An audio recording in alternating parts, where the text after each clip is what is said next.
I've got friends who are living all over the country. They're sending me DMs saying, hey, it's -11. What's it like back in Birmingham right now? Let's bring in James Spann. James, before we talk weather with you, I got 1,000 questions. We'll save weather for the last because I know you talk weather all the time.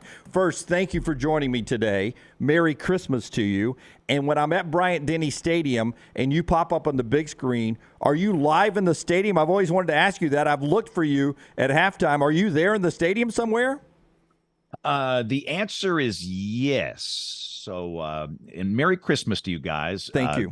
The deal is I'm on the bridge between the west stands and the north end zone, the connector. And so I'm up there and not only, and that's for Crimson Tide Sports Marketing, which is great. You know, they're the marketing branch of the University of Alabama. I also do support for Coach Saban and his staff. So I really got two things going on there. The on-screen stuff, which is kind of easy, but the hard part's when we have active weather in the area and the coach wants to know exactly when will it rain, how much will it rain, will there be lightning, when will it stop? So those are the challenging days, but it's great fun, and they're very kind to me up there, and we have a great time every time there's a home game. Well, I was going to share this story with you, but you beat me to the punch there a little bit. I put my foot in the mouth with him one time because he's a pretty powerful guy, and I was like, so it may rain today on game day, and it could be pretty heavy. Do you use like the U.S. Naval Service? I mean, you're a pretty powerful guy. Do you call in favors? And he's like, no, I use Spann. Spann's the guy who keeps me updated on this stuff. And I would imagine on practice days too, he wants to know inside outside. I would imagine, right? Oh, listen, it goes way beyond game day. And there are days where maybe major donors are in town and they've got a special outdoor event. So we have an open line, and I got a chance to sit on his show. He wanted me to come on his show after the Tennessee game. Hey, Coach, the Thursday night show. And we had a great time. And he's a weather dweeb, a total weather dork. I mean, we had a great time talking about weather. And I think all college football coaches have to become that because it's a big part of the game when there's active weather going on. If it's extreme heat or cold or rain or snow or whatever. But he's decided if he ever retires, he's going to come to work for us at the weather office. And I told him, Coach, there's always a place for you in my office. And we did talk about retirement. That's the other thing. It drives him nuts and it drives me nuts. People ask us as older gentlemen, hey, when are you going to retire? Well, what do you mean? We're just getting started. I mean, come on. I mean, it's like we're going to be in it for a long time. We're good to go. Yeah, I'll share this with you. I was in a meeting. I've worked at 2 stations. You've worked at more than that. But I was at 13 back in, I think it was the Atlanta Olympics. It was 1996, and we were doing a big build-up meeting. And our GM and some of our salespeople were telling us this is a huge year for us. We're going to move in the ratings because we've got the Olympics. We can do this. It's in Atlanta. It's in Birmingham. We can do this, this, and this. And, Spann's contract's up. And the buzz is that he's not re-signing. He's getting out of television. That was 1996. I didn't get out of television. I just changed channels. So that was the change channel year. So yeah, that was an interesting year. No, it's like I feel better now than I felt when I was 30 years old. I mean, I felt horrible when I was younger, and I'm only sleeping 3 hours a night. But I can't wait to go to work every day. I'm energized. So no, I'm not stopping anytime soon. And I think Coach Saban feels the same way. James Spann is with us on the JohnsonRVCenter.com hotline. I'm a Birmingham native, born and raised in Alabaster, Alabama. So I've watched you on 3 different channels. We're in a world where players, in college change, in the portal often. When you make a decision to leave a team to go to another team, I think people think it's easy because you may be moving to a better situation for you personally. But I would imagine for you, it is at times a tough decision because you have teammates and friends and people that were depending on you at the place you left. How tough were those moves for you over the years? Yeah, that's a great analog. It is like a team. It is a team. And the first move, I was at Channel 13 before you were born, probably. No. And this was in the late 70s and in the 80s. And then I was transferred to Dallas. I got called up into the front office, and I thought I was being fired. Because typically on a Friday, when you're called in the front office in this business, as you know, you're done. But it was the head of the corporate entity that owned Channel 13. And he said, "You're doing such a great job. We're going to promote you to the largest station we own in Dallas. And by the way, you start Monday." So I went home to tell my wife, and she went into labor, and our son was born the next day. And it was a while. And I still had to be in Dallas Monday. Back in those days, men had no time off. But so the first channel change was kind of a deal. I had no control over that. But coming back, I came back to Channel 6, and the decision to leave was really hard. It was. I mean, Scott and Janet and Carly and all these guys, we were a team. We had been together for so long. We were the anchor team, the Ron Burgundy news team assemble. But the new entity, the family that was putting together the news station, they gave me the freedom to have full control over how long I stay on television during tornadoes and when I break in. It's like a football coach having full control of an athletic program. And that was what pushed me over the edge, and that I wanted to take the tornado coverage to the next level. And that's serious business. You got people's lives at stake here, and you can't be bouncing back and forth between, here's a little 1 minute cut in, and now we're going to go back to Freak of the Week, network programming, whatever, when you've got a violent tornado down that could kill people. And so by them giving me the freedom to do that, that was the main part of the decision to go to the new entity.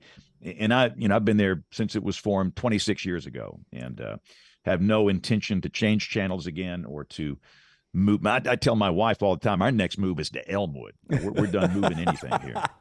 James Spann is with us for a few more seconds here on the next round. I mean, you and Nick Saban a lot in common there. I mean, the call up, he went to the NFL, didn't really love it, came back to college where he loves it. You're back in Birmingham, a place you love. And another thing that my time of being around him and watching you from afar, he loves to adapt to new things, new technology. He's not an old school coach. He changes all the time. This recruiting class, he changed with the NIL from last year. You are a guy that always seems to be cutting edge. I remember your first radar, and I think I've got this right. It looked like I was looking at a black and white screen in a submarine. And it had a little ground clutter always around the Shelby County Airport. That was in the late 70s, and it was great technology back then. But you've changed along the way, and you've also sort of created some stuff, haven't you, along the way? Yeah, you have to, and again, it's great. You're right. Goodness, the radar back in the late 70s, it came from Centerville, Brent, little radar facility at Pondville, which is near Brent. And it basically looked like somebody threw up on a black and white screen. It was not a good look. And so now we've come to a point where we've got dual polarization, high resolution Doppler radar. We can show debris being lofted. If you tell me I could do that in my lifetime with radar, I'd say you're crazy. But the mapping, the resolution, and the quality of the data sets we get back, and the frequency of the data sets, it is enabled us to do our job much more effectively. And I think what we have to be better at now, it's not the physical science, which is really all I've done all my life, but it's the social science side, messaging, communication, understanding human behavior, because we're asking people to do something. So social scientists have stepped in and helped us on that side of it too. Do you feel like maybe you educated us too much at times? Because I remember, I always have to tell my wife, we need to go to our safe place now. And she's like, Jim, that's a half a mile away. And I'm like, baby, listen, let's go to our safe place. Do you feel like people feel like they can read the radar as good as you sometimes? Yeah, I think some of the promotion departments have oversold what we can do. I know in my old age what we can do, and I know what we cannot do. And there's a lot of things we cannot do in this science. In this, we can identify the location of a tornado down to a city block. Well, not really. Sometimes that radar beam might be 8,000 feet off the ground. The storm is tilted. I don't exactly know where that thing is. That's why we've gone to this, push on letting people understand polygons, respect the polygon. All these things I say, there's a reason behind that. That gives us that room for error and gives people a clear indication of when you need to do something. And if you're in that, you do it now. And if you're not, don't worry about it. So, but I do think a lot of the oversell part of it comes from, I don't mean to talk bad about promotion people, but you've done television, Jim. You know how they are. I mean, a little carried away. Yeah. Oh, don't doubt me. I've spent the last 12 hours promoting. We've had James Spann on the show today, so I've been promoting myself. Hey, before you go, what a letdown this is. No, not at all. We'll talk about that weather in just a second. One other thing, I had to wean myself off of thinking about you and this is not a romantic thing, but I would be at sunsets on the golf course or sunrises on the beach or something, and I would take a picture, and I had to wean myself off of sending you a sunset picture or a cloud formation or something. You're very popular around the country on Twitter and Instagram because of pictures. And how did that start for you, and how much do you enjoy that? Because you do a lot of retweets and see a lot of beautiful things. Yeah, it's a monster. Social media is just a monster. There's good and bad, and it takes up a lot of my time, but it's important. It helps me establish a relationship with the people that I serve, and I do get this amazing content. And I really think that the national footprint, we do a show called Weather Brains, a podcast. We started 17 years ago when nobody even knew what that was, but so many people around the country that are weather dweebs, and this is not for the public, it's for weather people that love weather, that they've latched onto what I do, and it started, I think, with that. But if you combine, the tweeter and the face bag and the gram and the talk and all these other ones, I get stunning content every minute of every day. And it takes a lot of time just to process all that, but it's my window to the world. I see things that nobody else sees. It's marvelous. Scott Forster on the back row is laughing now because he always tells me, despite your age, you're a lot cooler than anybody here on the show. And you just described all the social media platforms a lot better than we ever do up here. So that's fantastic. So I got you guys are hipsters. I'm a squarester. I'm just an old square. That's not true at all. James Spann. So the weather, I had a friend last night who's out in Colorado, sent me a screenshot, -11. So this Arctic blast, I hope I'm describing it right. Is it the entire country that's going to be feeling the cold weather this weekend? Yeah, east of the Rockies, the Rockies and points east, the whole country. And again, here in Alabama, the front should enter the northwestern corner of the state, up around Florence, about 6-7 o'clock this evening. And once this thing passes, temperatures are going to drop in a very rapid fashion. We're going to go from about 45 to 15 in 2 hours. A northwest wind of 15 to 30, gusting to 40. It's going to push the wind chill below zero.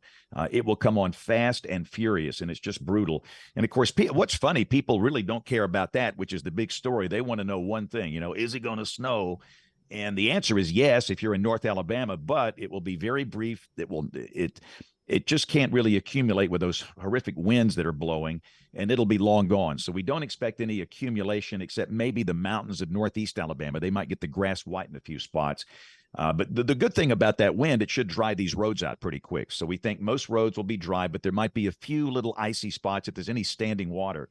But the story, it's the cold. By tomorrow morning, we'll see lows over the northern half of the state between 5 and 12. The wind chill index between 15 and 5 below zero. Oh, wow. And we have not seen a Christmas outbreak like this since 1989, over 30 years ago. And many spots will go 72 consecutive hours or longer below freezing from tonight until Monday of next week. And, our greatest concern, it's things like house fires. People have to use space heaters, and these tragic fires where people lose all their possessions and we have loss of life. That's the main concern. It's people, and a lot of people that are homeless and have nowhere to go.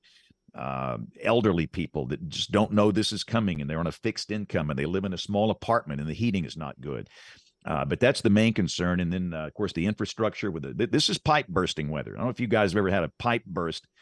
That will ruin your day. Yep. In fact, I just finished wrapping the faucets outside here about 30 minutes ago.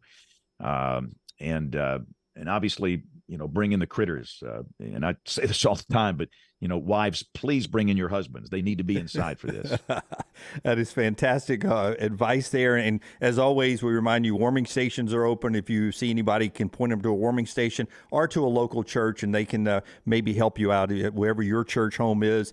Help find people in the neighborhood in need and see what you can do for them. James, thank you for your time. I know you got a very busy morning. We appreciate you and everything you do, and it's been fun catching up with you. Thanks for giving us the time today.